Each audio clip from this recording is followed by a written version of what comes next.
Good afternoon, everybody. Good to see all of you here today. Before I discuss the ceasefire with Iran, I have a quick update from the First Lady of the United States. Yesterday marked the very first conviction under the Take It Down Act, landmark legislation that First Lady Melania Trump played an instrumental role in getting passed that protects victims from non-consensual AI-generated sexually explicit images, cyber stalking, and threats of violence. This is a huge achievement for the First Lady, and I know the President is very proud of his wife's efforts in getting this critical legislation passed to protect America's youth. So we thank the First Lady for her efforts, and we hope that others will report on this historic conviction yesterday. With respect to the two-week ceasefire announced by President Trump last night, this is a victory for the United States of America that the President and our incredible military made happen. From the very beginning of Operation Epic Fury, President Trump stated this would be a 4 to 6 week military operation to dismantle the military threat posed by the radical Islamic Iranian regime.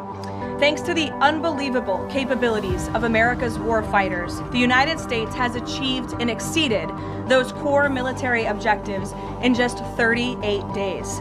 The U.S. military destroyed Iran's defense industrial base, crushing the regime's ability to manufacture weapons that they and their proxies use to maim and kill Americans and terrorize the world. Iran's ability to build and stockpile ballistic missiles and long-range drones has also been set back by years compared to where it was 6 weeks ago prior to the launch of Operation Epic Fury. We destroyed the vast majority of Iran's ballistic missiles, launcher vehicles, and long-range attack drones through more than 450 strikes on ballistic missiles and approximately 800 strikes on Iran's drone launching units and storage facilities. In total, more than 13,000 targets across Iran were struck. Again, this is in the matter of just 38 days. Meanwhile, the Iranian Navy was completely annihilated. The United States destroyed more than 150 naval vessels in total, including 16 entire classes of Iranian warships. Despite once being the largest undersea force in the Middle East, Iran now has 0 submarine vessels. 97% of Iran's once massive inventory of more than 5,000 naval mines has also been targeted and destroyed.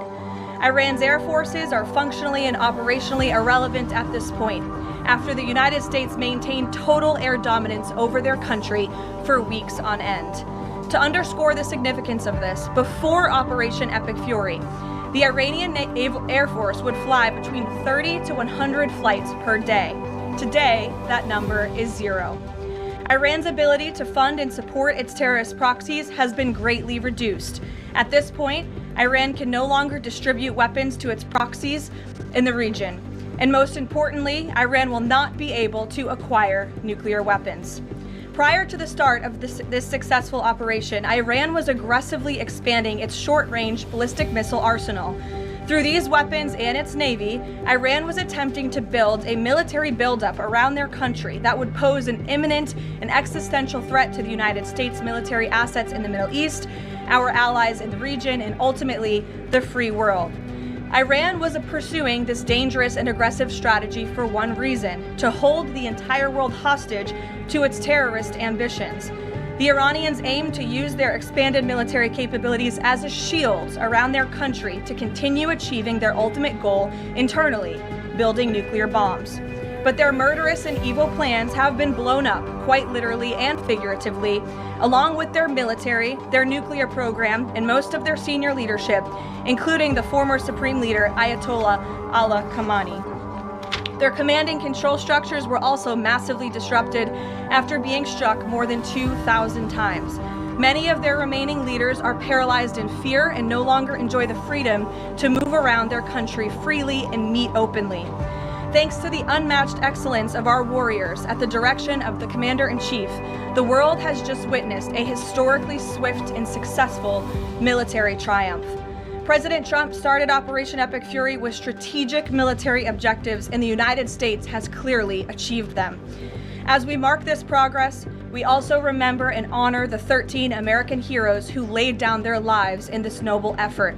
I know President Trump and our grateful nation honors their ultimate sacrifice, and we will never forget them. May God bless their families. The valiant efforts of all of our incredible service members created maximum leverage for the President of the United States, allowing he and his leadership team to engage in tough negotiations over the past couple of weeks that have now created an opening for a diplomatic solution in long